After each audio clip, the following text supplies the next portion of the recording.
And keeping up here with your Midday Jolt, we'd like to call today Fashion Friday on your Midday Jolt. There's something about feeling good in your favorite outfit and a new piece of wardrobe. We have some tips to keep you glammed up for an on-trendy like celebrity and without the expensive cost. Here with me now is designer Provi Fulp. She's joining us from Atlanta. Provi, thank you so much for joining us on the Midday Jolt. Thank you for having me. Happy Fashion Friday. Yes, it is a little Fashion Friday. Tell us, how can people save up if they want to copy, their favorite celebrity they've been following? Well, we all know that the Met Gala just happened, which is very creative. The Met Gala is an opportunity for celebrities and, athletes and people of the such to come together, this artistic ode to American fashion. So I think the most practical and sustainable way to create these looks is to find your favorite thrift store, right? Okay. Thrifting is such a big trend. It's so practical. It's sustainable. The trend in fashion is sustainable fashion and kind of recycling things. Going to the Met Gala, you can see that things have been put together with tulle and fabric. Vintage fabric is so important. It's so sustainable. You can find them at your local Goodwill or your local Bible store or Catholic thrift store. Also, Zara and H&M are amazing.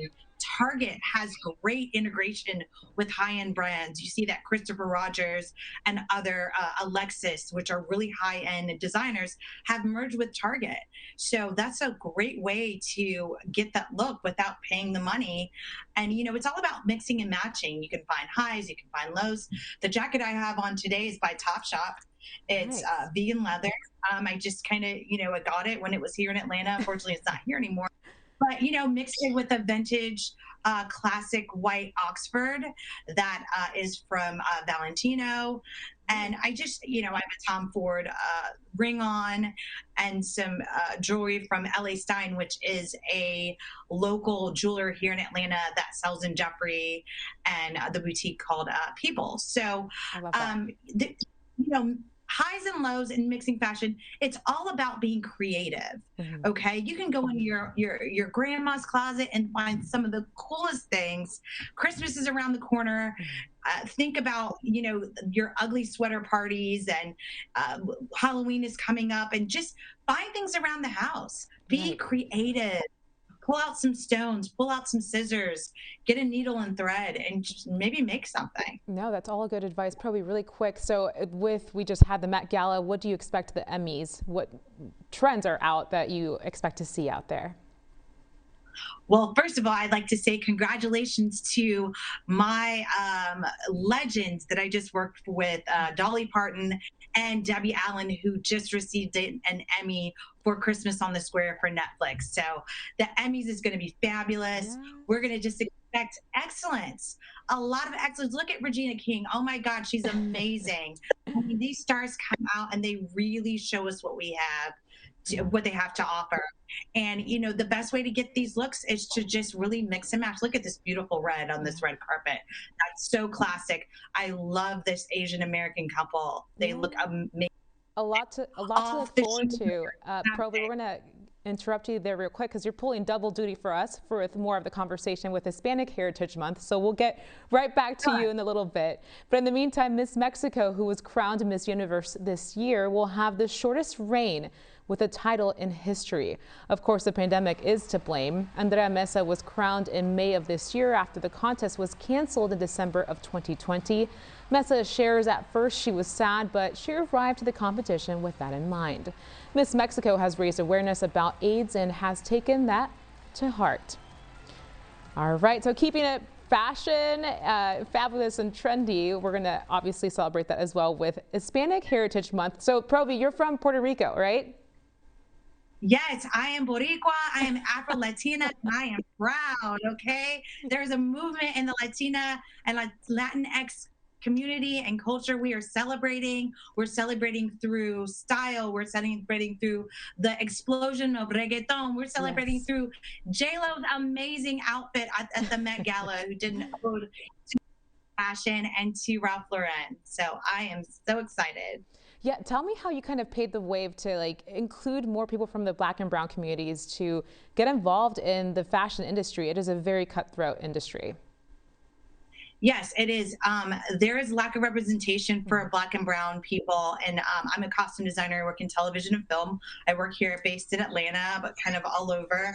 And I'm very proud to say that my entire staff is Latina and African American, and I'm very proud of that. We are probably 5% of Hollywood, and it's just so important as department heads like myself and as costume designers that we employ and that we are seen in this realm. I mean, we are the trendsetters. Black and brown people have always set the trends for high-end fashion. Everything and anything you've ever seen comes down to the runway has come from the Black and brown community. So we're huge, we're influential, we're loud, we're proud, we're Latina, we're Yes. Afro-Latina, we're African American, we're all things, we're people of color, and we are bold and proud. Yes, And so I'm FBS. happy to be part of that movement. And you know, you mentioned that there's a lot of, in the fashion, there's a lot of that representation. Can you talk a little bit about what exactly that is? I'm sorry, can you say that again? Yes, there's a lot of representation in the Hispanic and Black communities just being shown in fashion. Can you touch about your favorite items that showcase that? Absolutely. So the first thing that I can touch on is streetwear. Everything is streetwear. Everything from Tom Ford to Gucci to even Ferragamo has a sneaker. I don't want to raise my foot, but I'll pull up my Jordans I just won on Hey. with my pink laces.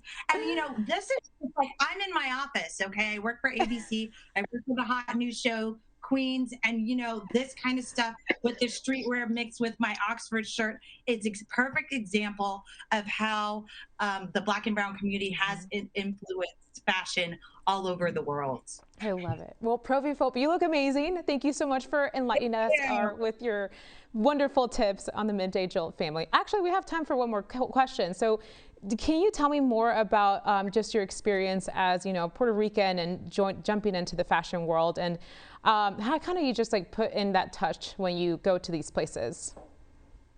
Well, you know, from everything I've done, from Dolly Parton's Christmas on the Square to Queens to Black Lightning, I put a little bit of that adobo, which is what is the spice that we use in Puerto Rico to just make it spicy, you know, just add a little bit more flavor.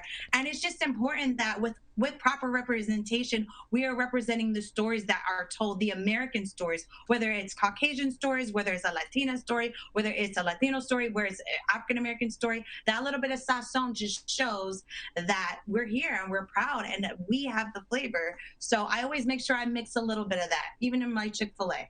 Yeah. Oh, yes. We need some sabor here, of course. Thank you so much. You were great, and Thank we'd you. love to have you back again sometime soon.